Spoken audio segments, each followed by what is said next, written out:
कोनो दूल्हा अपने दुल्ही के फरमाइश पूरा करे खातिर सब पूरा करे खातिर करवाए तो दीस काम लेकिन उधार दुल्हिया कहे का क्या बात है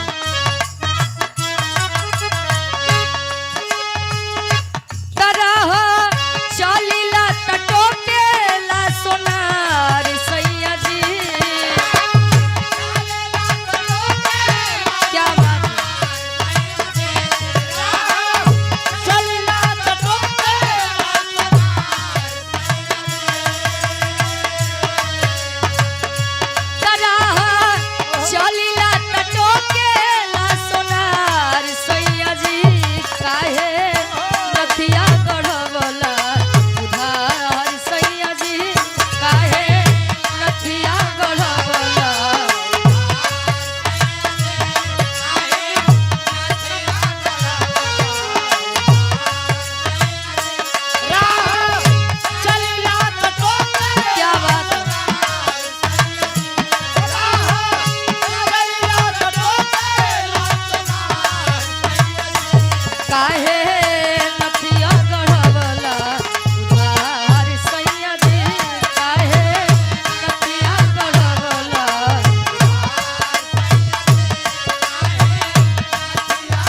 क्या बात है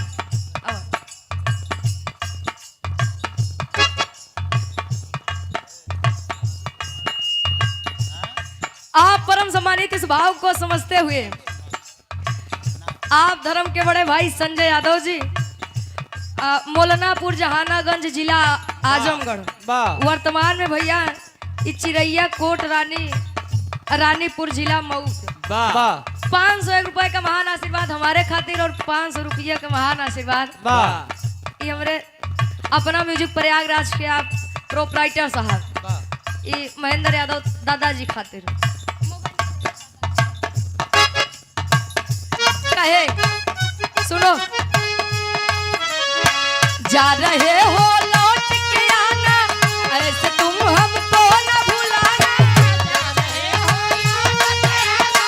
क्या बात वाह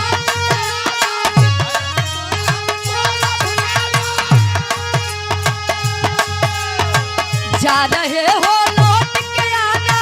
ऐसे तुम हमको न भुलाना हम तो तेरे आशिक पुराने हैं हम तो तेरे आशिक पुराने हैं हम दीवाने हम दीवाने हम दीवाने हैं तेरे हम दीवाने हम दीवाने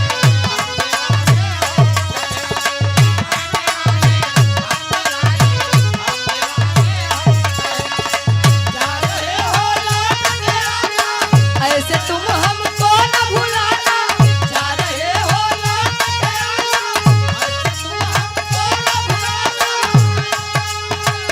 हम तो तेरे आशिक पुराने हैं हम दीवाने हम दीवाने हम दीवाने हैं तेरे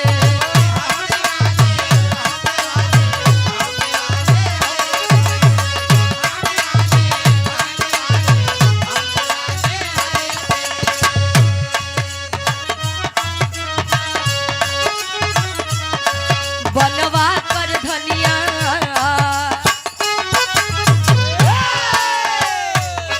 बनवा कर धनिया धनिया दगा मोहे दे गई हम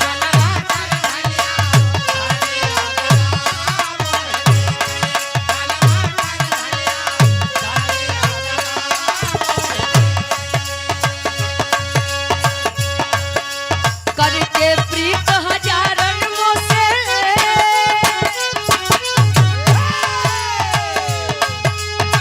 करके प्रीत हजारन मोसे अपने आगे ले गई रे बन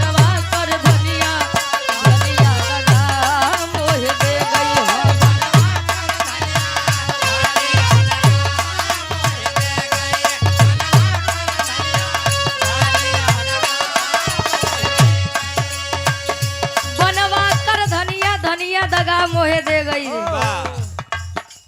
आज के जमाना जनता यहाँ पैसा बा तो सब पूछता नहीं बा, तक केहू नहीं पूछत बा। पैसा कमाए लगा 4 रिश्तेदार तोहरे आगे पीछे टारी है, रोज नई रिश्तेदारी नहीं करत रहे।